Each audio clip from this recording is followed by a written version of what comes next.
Hello everyone. आज की इस वीडियो में मैं आपको बताऊंगा पेमेंट ऑफ टैक्स की कंप्लीट समरी। आपकी जो आईसी स्टडी मेट में जो कंप्लीट समरी दी हुई है, लेटर्स जो लास्ट में लिखा हुआ है ना, ये रिकैप्चर करते हैं पूरे चैप्टर को, वहां से अपन स्टार्ट करते हैं। तो देखो गाइस, सबसे पहले आपको दिया हुआ आउटपुट टैक्स। तो आप जितनी भी गुड्स एंड सर्विसेज बेचते हो, जितने भी आप गुड्स एंड सर्विसेज बेचते हो, सेल करते हो गुड्स एंड सर्विसेज, उस पर जो टैक्स कस्टमर से रिकवर किया जाता है उसको बोलते हैं आउटपुट टैक्स। अब इसमें से एक्सक्लूड क्या किया गया है? Tax payable on the basis of reverse charge. Reverse charge का मतलब होता है कि सर्विस तो मैंने ली, लेकिन टैक्स मैं नहीं पे कर रहा हूँ। टैक्स है वो सामने वाला सप्लायर पे कर रहा है मेरे बिहाव पर, क्योंकि मैं अनरजिस्टर्ड पर्सन हो सकता है, तो वो आउटपुट टैक्स में काउंट नहीं किया जाएगा। आप इतना ध्यान रखना कि आरसीएम बेसिस पर अगर कोई टैक्स है तो सामने वाला चुका रहा है, पार्टी सप्लायर, तो अपने को आउटपुट टैक्स में काउंट नहीं करना है।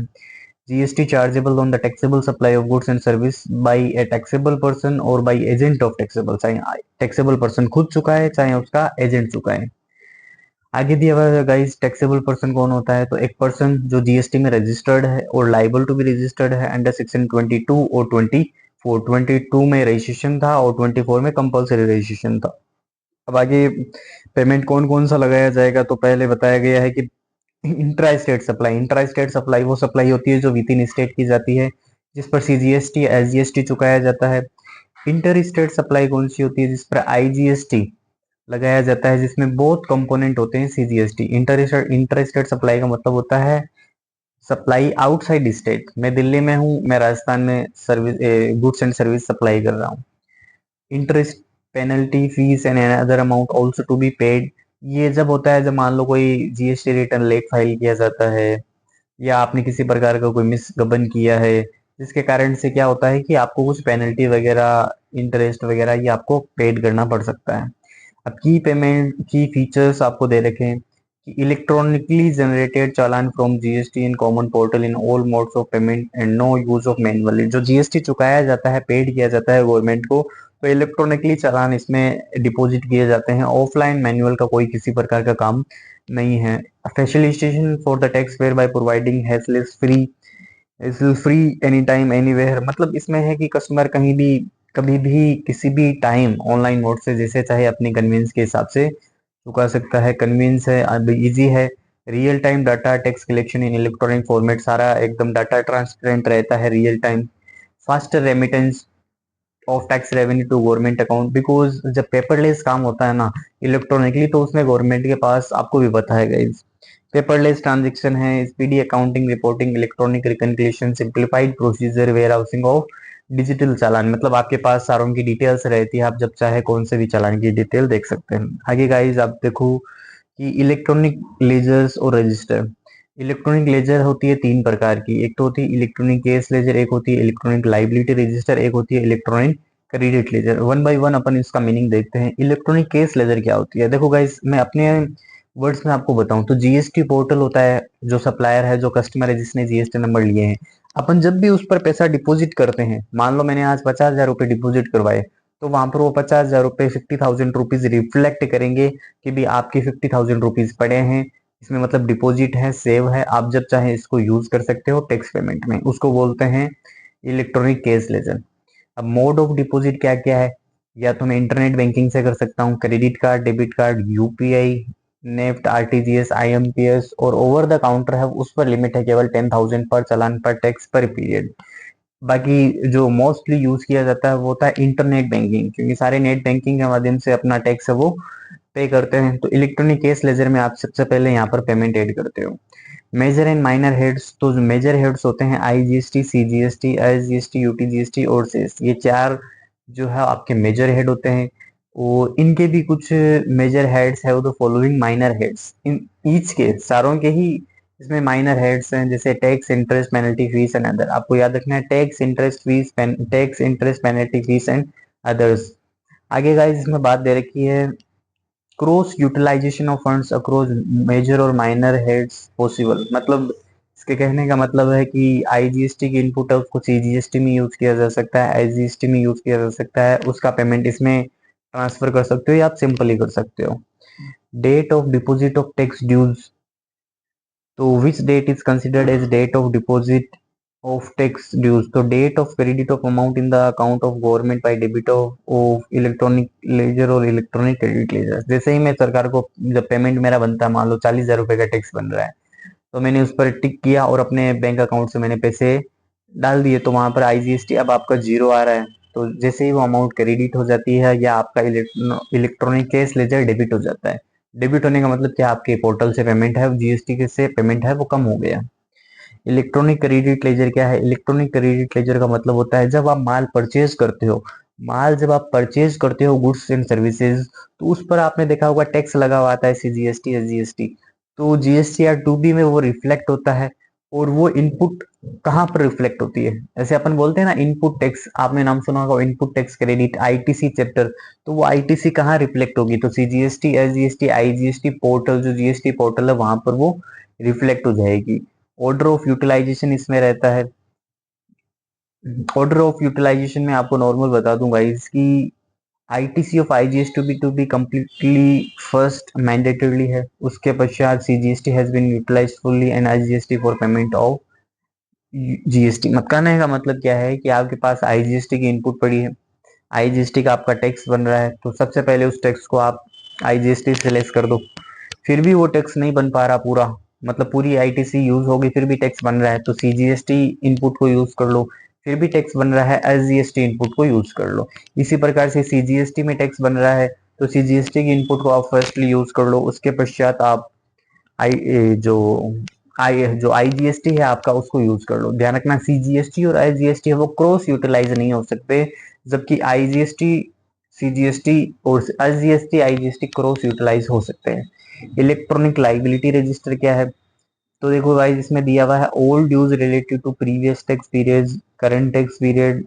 मतलब कहने का मतलब है कि सप्लायर से जिसने जीएसटी नंबर ले रखे हैं उसके पोर्टल पर उसके आज तक की टोटल पेमेंट लाइबिलिटी है वो यहाँ पर शो होती है।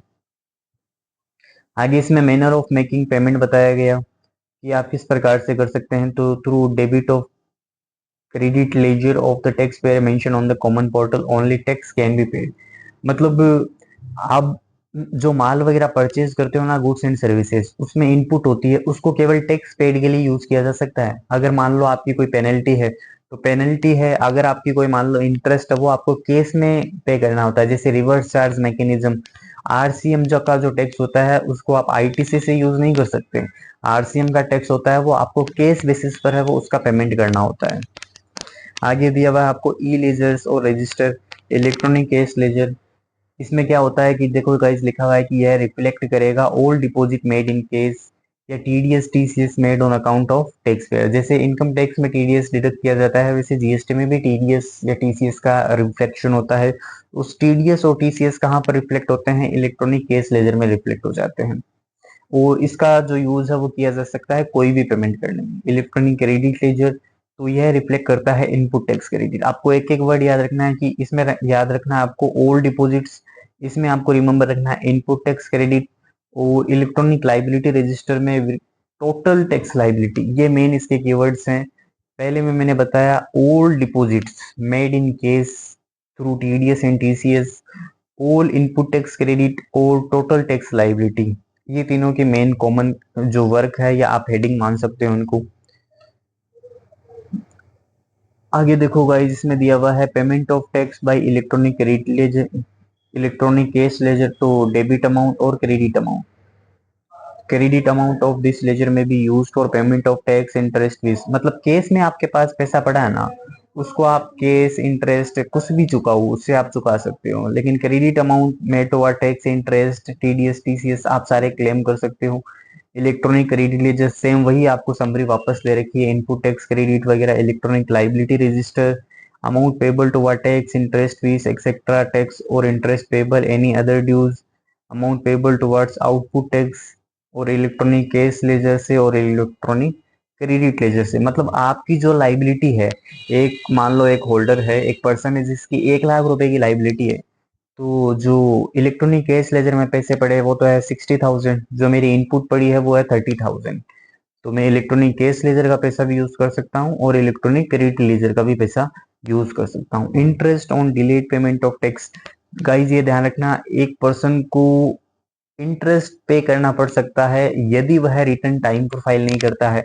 मान लो ड्यू डेट है, जो आप रिटर्न वाले चैप्टर में पढ़ोगे कि GSTR 1 और GSTR 3B, जिनकी ड्यू डेट के अगर आफ्टर आप पेमेंट करते हो टैक्स का, तो आपको जिस दिन से ड्यू डेट थी, मान लो लास्ट डेट है 10, तो 10 तक आप पैसा चुका सकते थे, तो 11th उसके नेक्स्ट डे से आप पर इंटरेस्ट लगेगा, और वो कब तक लगेगा, जब तक आप उस इंटरेस्ट का, जब तक उस टैक्स का पेमेंट आप नहीं कर देते उस डे तक, till the date of actual payment of tax, from the day जिस दिन आपने स्टार्ट किया था वहां से आपको इंटरेस्ट देना पड़ेगा 18% पर एनम। ये आप नंबर ऑफ डेज में सिंपली कैलकुलेट कर सकते हो।